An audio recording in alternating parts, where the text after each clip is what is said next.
trata da última semana de Jesus na Terra. Se na sua vida você enfrenta dissabores, desgostos, se em algum momento você acha que a vida não lhe trata como você mereceria ser tratado, se em algum momento você já pensou que foi injustiçado, ou se você de fato está passando por essas situações, e se você já assumiu o nome de Jesus Cristo na sua vida e é chamado de cristão, ou pensa em assumir o nome de Jesus na sua vida, eu queria que hoje você pensasse no que Jesus viveu. Eu não quero tanto direcionar os teus pensamentos em relação a fazer aplicações do tema, porque ele é extenso e eu tenho que me ater talvez mais nas informações. Mas eu espero que enquanto você vá pensando na vida de Jesus, você vá refletindo e encontrando soluções para as coisas que te angustiam. A vida humana é muito mais complexa do que nós imaginamos.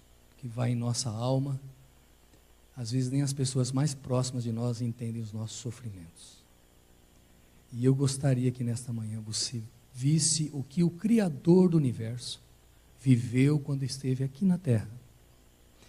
E que mesmo num tempo em que o cristianismo é uma demonstração de prosperidade em todos os aspectos, talvez você pudesse se recolher ao entendimento nesta manhã de que ser cristão é mais do que receber, querer as bênçãos de Deus, prosperar em todos os sentidos da vida.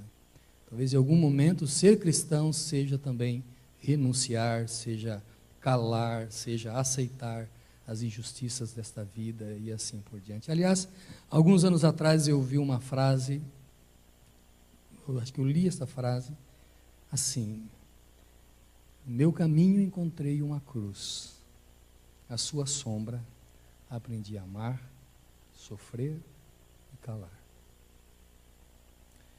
No meu caminho encontrei uma cruz, à sua sombra eu aprendi a amar, sofrer e calar. E muitas vezes o que eu gostaria era apenas de calar. Mas sou descendente de italiano não tem como calar, né? E sou pastor não pode parar de falar. Há um tempo atrás eu li que Jesus dormia, às vezes enrolado na sua capa, ou num simples cobertor, no chão, ou em algo que nós poderíamos dizer uma tarimba, que fala alguma coisa assim, né? Quando eu li que Jesus dormia enrolado em sua capa, ou num simples cobertor, no chão, aquilo me agrediu intimamente. Você fala assim: mas pastor, a morte dele na cruz não agrediria muito mais? Sim, eu nasci, vivi a minha infância, ouvi da minha mãe falar que Jesus morreu na cruz. Mas quando eu li que o Criador do universo, que tomou a forma humana, dormia, enrolado em uma capa no chão, aquilo chocou a minha alma. E é desse Jesus que eu quero falar nesta manhã. Deste Jesus. Enrolado numa capa, dormindo no chão, rejeitado na Judéia. É sobre mais ou menos umas 6 horas da vida dele. E eu gostaria de ler o texto inicial. Evangelho de São João, capítulo 18. Eu vou ler só um versículo para a introdução. E o restante eu quero relembrar com você, porque você conhece até a história. São João, capítulo 18, aliás, 2 versos, verso 12 e verso 13.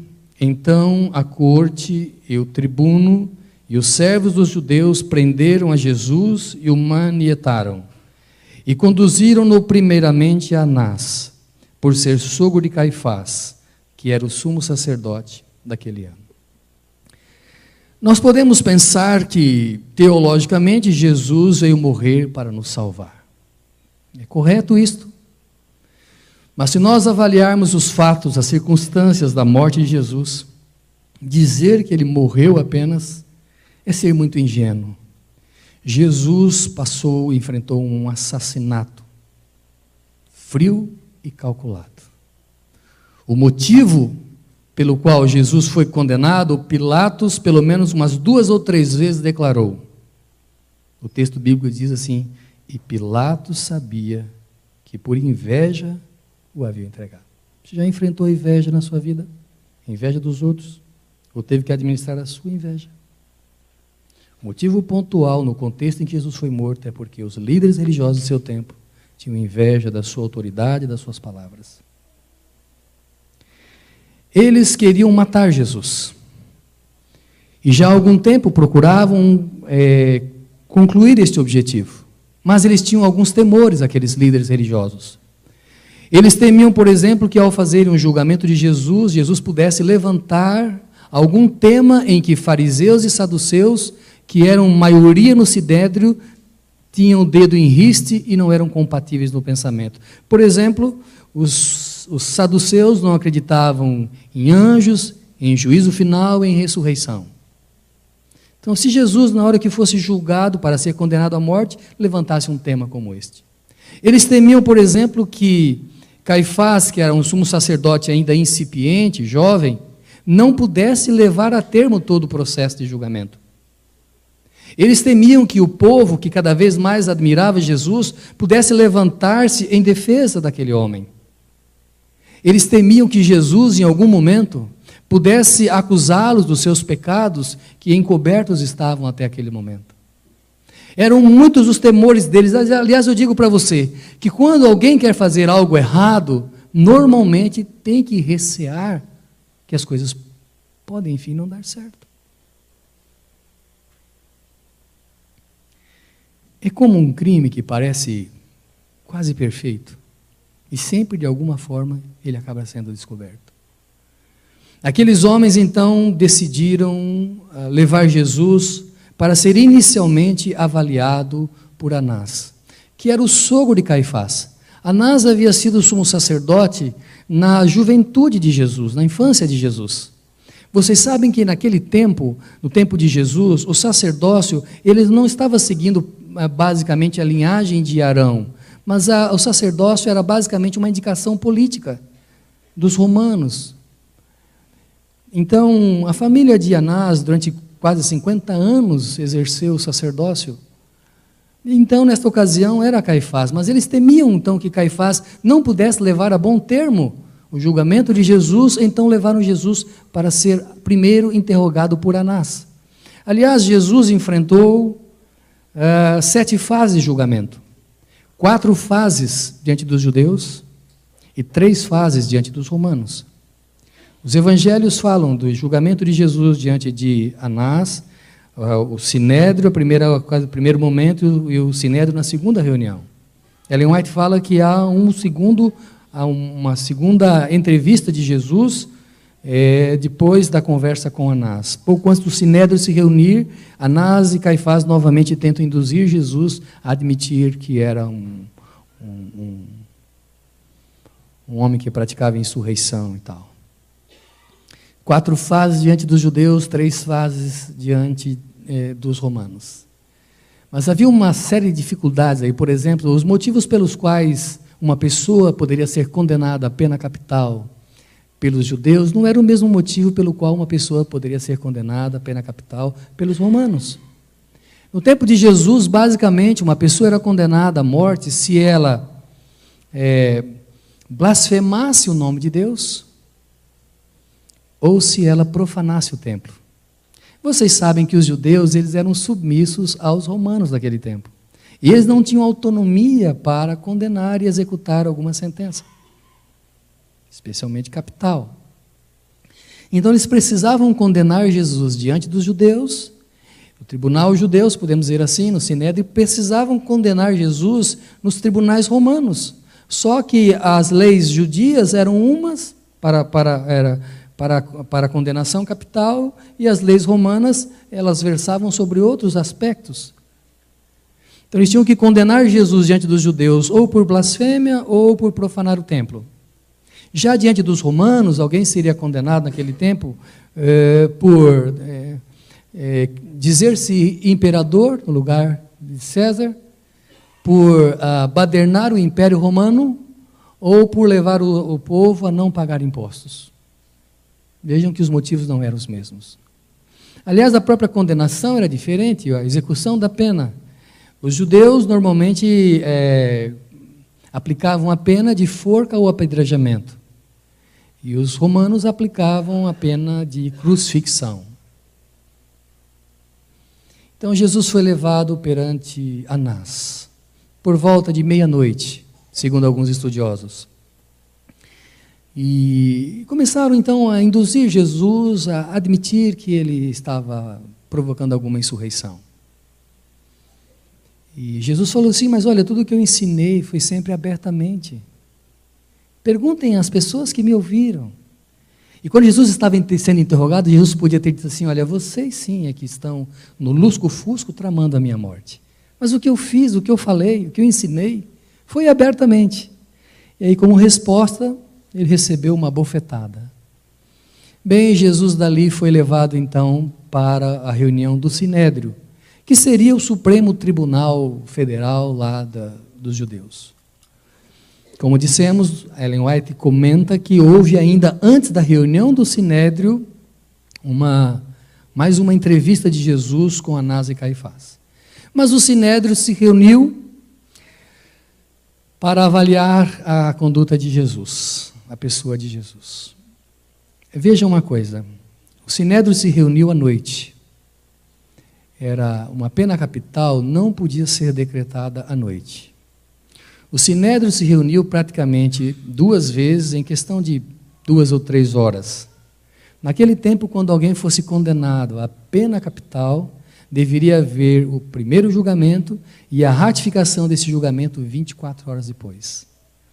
Uma pessoa não podia ser condenada à pena capital em véspera de festa espiritual.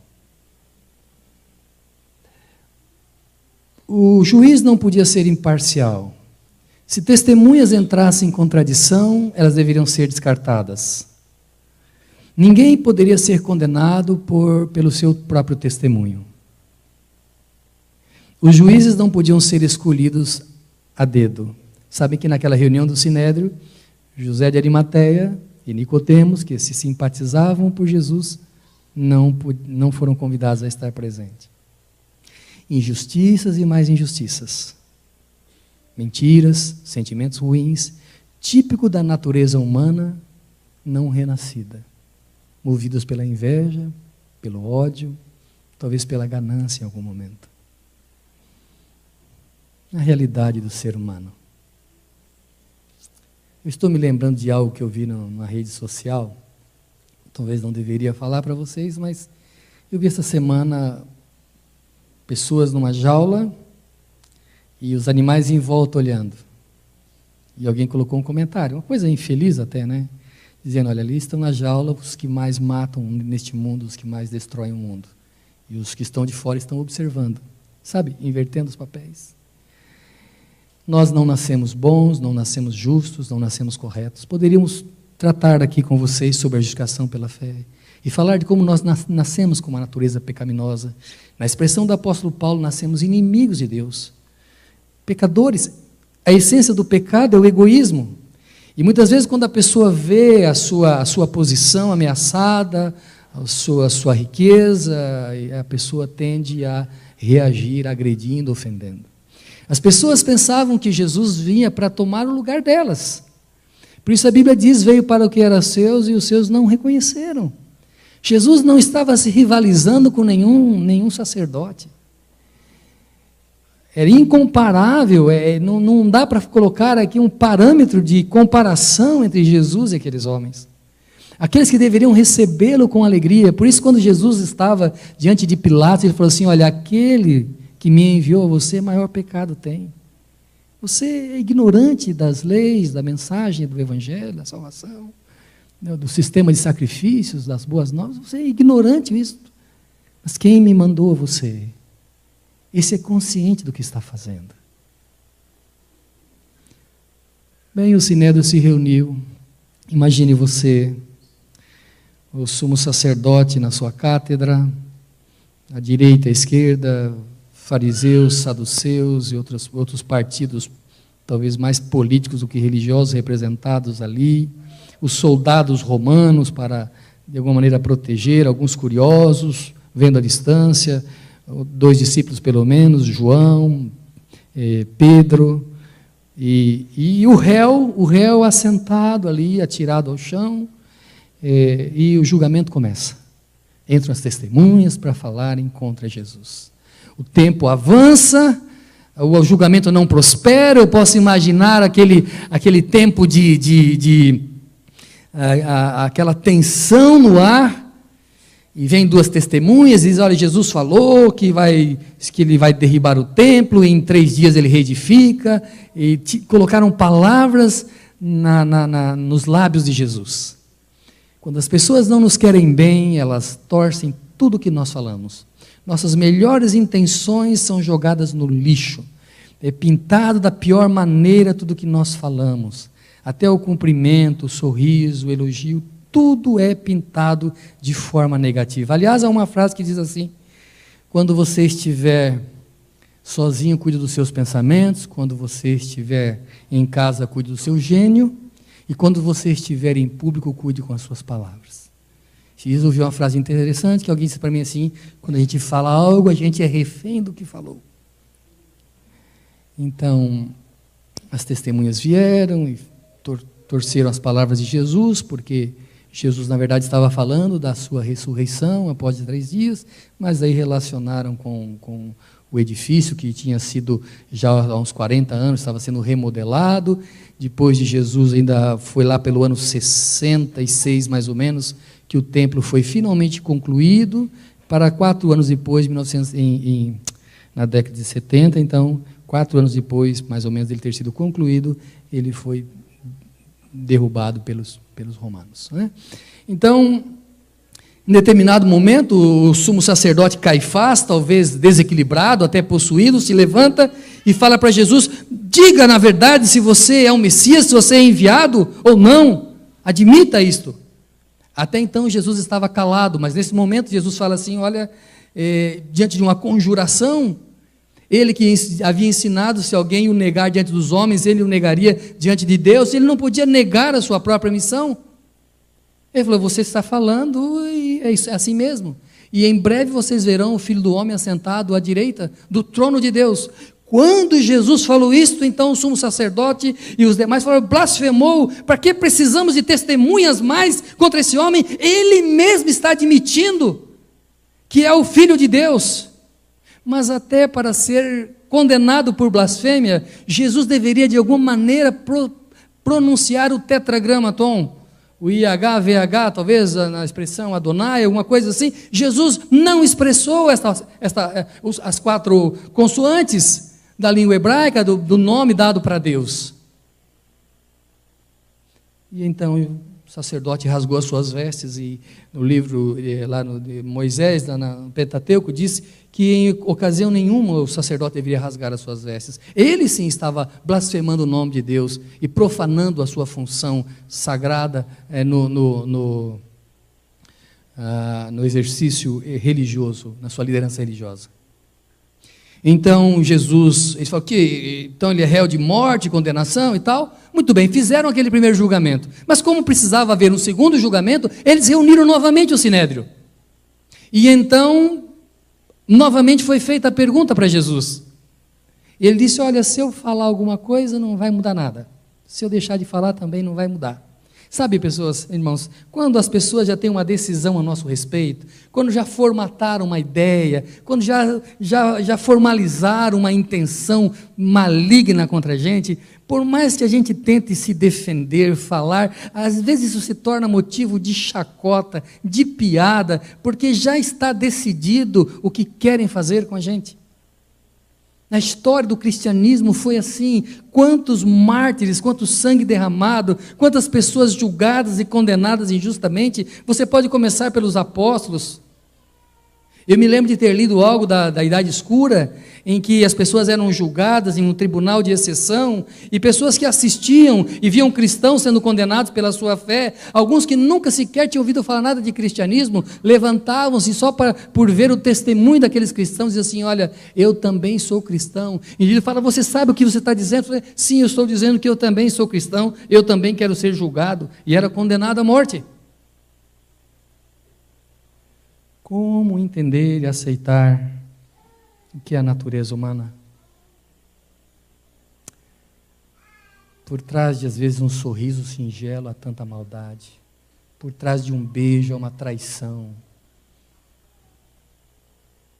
E Jesus amou tanto essas pessoas, e se dispôs a tomar a forma humana e viver entre os homens, e ser traído, cuspido, maltratado, pisoteado, crucificado. Eu não sei com que motivo você vem à igreja. Eu não sei se você tem algum problema de saúde, algum problema familiar, se você precisa que Deus resolva algum problema para você, eu não sei. Mas eu gostaria que você pudesse vir à igreja e continuar na igreja para conhecer o amor de Deus por você e como uma resposta do seu amor a Ele. Adorá-lo porque Ele te criou, porque Ele te ama, Ele te perdoou. E Ele tem uma vida nova para você, Ele tem um sentido para a tua vida. Para você saber viver as situações que Ele permite, que na missão que Ele deu para você, você possa concluir. Esse Jesus que tão bondosamente tratou tantas pessoas que foram tão desonestas com Ele, eu admiro isso, porque eu não tenho, às vezes, a capacidade de fazer isso. Eu venho aprender de Jesus, porque a humildade dEle, a grandeza dEle. Aliás, vamos falar nesse negócio, o estrago que a filosofia grega trouxe para o mundo foi uma coisa assim espantosa até os dias de hoje. Para os gregos, ser humilde era ser fraco, ser orgulhoso era ser forte. Isso permeia até hoje. Às vezes uma pessoa que demonstra humildade, as pessoas pensam que ela é fraca por causa disso. Jesus demonstrou humildade, mansidão, tolerância, espírito perdoador, e as pessoas não entenderam o que ele veio ensinar. Por isso ele disse para Pilatos: o meu reino não é deste mundo. Se fosse deste mundo, eu pediria e eles viriam para mim, os meus servos viriam para me socorrer. Mas eu tenho que avançar, eu tenho poucos minutos.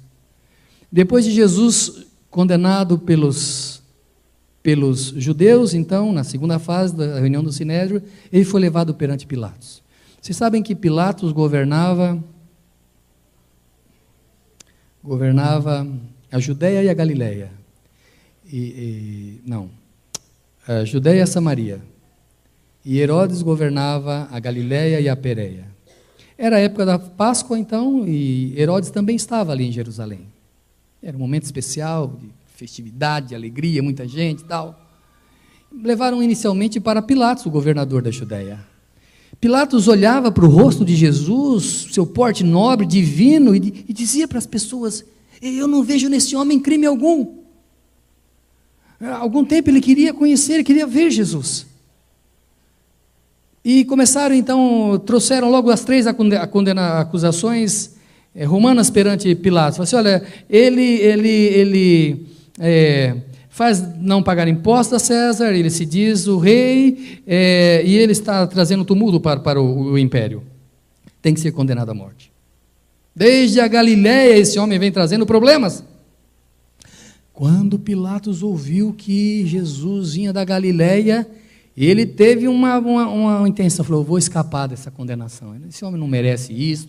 Acordaram Pilatos, talvez lá por volta de umas 6 horas da manhã, talvez um pouco menos, porque a reunião do Sinédrio deve ter sido algo em torno de 4h da manhã, quando os primeiros raios apareciam, a primeira claridade e tal. Então eles queriam executar aquilo a Jesus rapidamente. Então, lá umas 6 horas da manhã, Pilatos acordou, talvez mal-humorado, e viu aquilo ali, não gostou do que viu, e queria que Jesus fosse absolvido daquela condenação.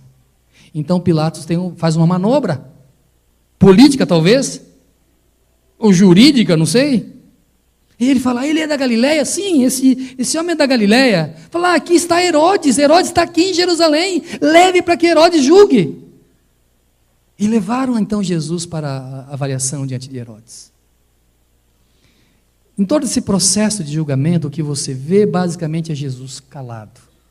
Ele só fala por conjuração ou em alguma situação que ele não tem como se calar. Ele prefere ficar calado e deixar que as pessoas executem sua vontade. Eu diria para você que talvez em algum momento da história da sua vida ou desta igreja, ao longo do que vai acontecer pela frente, talvez em algum momento a melhor coisa que a gente faça é ficar calado e seguir o nosso caminho, seguir o que é a verdade e deixar as consequências com Deus. Talvez em algum momento a gente procura tanto se defender disso, daquilo, da armação de um, da maldade do outro, talvez não compense, talvez seja melhor usar a sabedoria de Jesus e ficar calado e deixar que as pessoas façam o que elas querem. Porque há até uma frase, talvez um tanto vulgar, que diz assim: quem ri por último, ri melhor. Todas as coisas, pois é, até aquilo que a gente não gostaria, todas as coisas contribuem.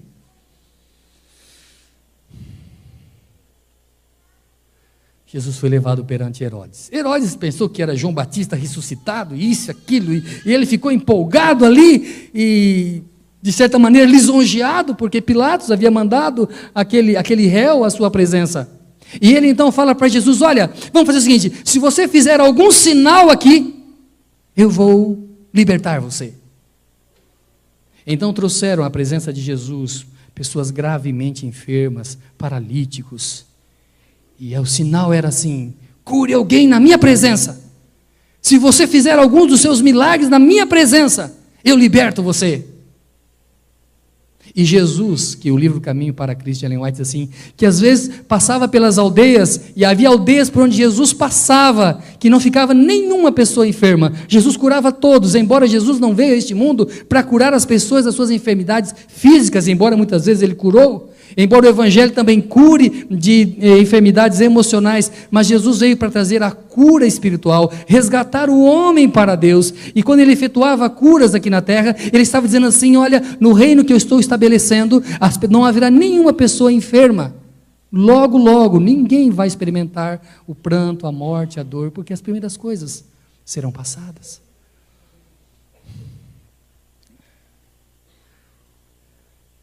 Eu tenho mais 3 minutos. E Jesus simplesmente não curou ninguém. A sua obra sempre foi em favor do ser humano. Ele não poderia efetuar um milagre para a sua libertação, para benefício próprio. Então, colocaram uma capa em Jesus, zombaram dele, e ele foi remetido de volta para Pilatos.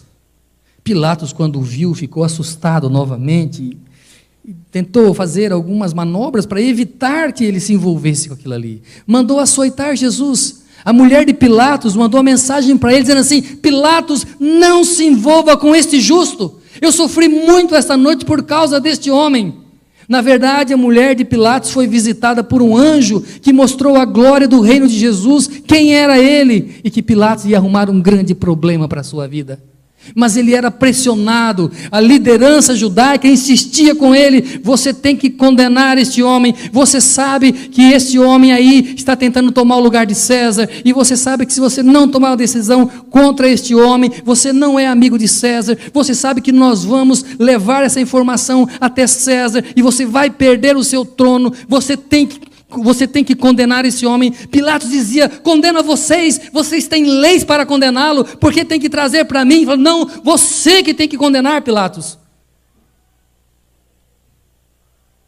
E Pilatos, tremendamente pressionado, e se você já exerceu alguma liderança na sua vida, ou se você exerce liderança na família, no trabalho, na igreja, você sofre pressões. As pessoas querem tirar você daquilo que é o raciocínio normal, natural, correto. Há interesses escusos que muitas vezes você não consegue perceber por trás, às vezes, de palavras irônicas, de palavras bajuladoras, de ameaças. E se você quer ser correto diante de Deus, você tem que fazer o que é certo, ainda que caia os céus. Você tem que ter coragem de assumir incompreensões. Você tem que amar, aprender a dizer: não, eu não concordo, eu não aceito, não é assim que faz. A gente às vezes tem que aprender a viver pela minoria e ser a minoria. Custe o que custar, mas dormir com a consciência em paz. Não com a consciência violentada, com as mãos manchadas de atitudes e de condenações a pessoas justas, sangues justos, de justos derramados por causa de covardia, por causa de mentira. Confundimos humildade com fraqueza. O Criador dos seres humanos, que bastaria falar uma palavra e aquelas pessoas seriam fulminadas à sua presença, preferiu exercer a misericórdia para com aquelas pessoas, sendo tratado daquela maneira, se colocando como um humilde homem. Pilatos então teve uma ideia: olha, é época agora da festa, nós vamos libertar então um facínora, vamos trazer o pior ali, quem já está praticamente condenado à crucifixão, vamos trazer Jesus Barrabás. E eu vou colocar diante das pessoas Jesus o Cristo e Jesus Barrabás. E eu vou perguntar para as pessoas o que elas vão decidir. E ele não sabia que havia uma mancomunação contra Jesus Cristo. E qual não foi a sua surpresa quando ele perguntou: a quem eu devo libertar? Eles falaram: Barrabás. E o que eu devo fazer com esse Jesus chamado Cristo? Não o Jesus Barrabás, Jesus chamado Cristo. Jesus é um nome comum naquela época. E alguns estudiosos dizem que Barrabás teria o primeiro nome de Jesus. O que eu vou fazer com Jesus? Ele falou: crucifica. Eles falaram: crucifica-o, crucifica-o. Eles já tinham sido comprados para falarem aquilo. Eu vou ser responsável desse sangue? E disseram: não, nós e nossos filhos nos responsabilizamos pelo sangue deste homem. E os descendentes daqueles que fizeram essa declaração souberam e sabem quanto esta declaração custou para aquele povo. Ou talvez ele esteja custando.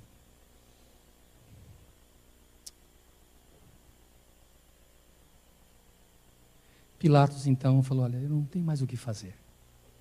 E lavou suas mãos. E Jesus foi condenado. Alguns dizem que Pilatos ficou com a compulsão de lavar as mãos. E um dia, do alto do penhasco, ele viu talvez o mar e quis lavar as mãos. E assim, segundo a lenda, teria sido o final de Pilatos. Eu não sei exatamente se foi este o final. Mas uma coisa eu sei: que Pilatos, que tinha autoridade para libertar Jesus, e não teve têmpera suficiente para poder fazer o que era correto, embora dissesse para as pessoas: eu não vejo nesse homem crime algum, embora soubesse que por inveja aqueles homens o haviam entregado, embora ele conhecesse aquelas pessoas que faziam mal. Uma coisa eu sei: Pilatos quis proteger o seu cargo, e a história narra que algum tempo depois Pilatos foi destituído pelo Império Romano da sua função. Agiu de forma covarde a benefício de si próprio, e o que ele tanto temia lhe aconteceu. Eu não sei que lição eu vou tirar para você nesta manhã de tudo o que Jesus passou. Eu não sei o que eu vou falar para você. Se você está sendo injustiçado, se você está sendo um cristão míope, vendo de uma maneira obtusa o que é a realidade de ser um cristão, se você acha que ser cristão é apenas prosperidade, riqueza, saúde, paz na família, e isto, aquilo, eu não sei. Se eu tenho que dizer para você que ser cristão é muitas vezes derramar lágrimas sozinho, é passar noites insones, é orar pelos que te perseguem, pelos que te humilham, é assumir os prejuízos desta vida, é ter coragem de ser diferente da sociedade, das outras pessoas. Eu não sei que lição eu tenho que tirar para você. Mas você deve saber, porque se você disse que você é cristão, este é o Jesus que um dia você aceitou pela fé. E se com ele fizeram isto, você acha, você internauta, você acha que com você vai ser diferente? Por isso eu te digo: entrega o teu caminho ao Senhor, confia nele, e o mais, deixa para ele, e ele fará.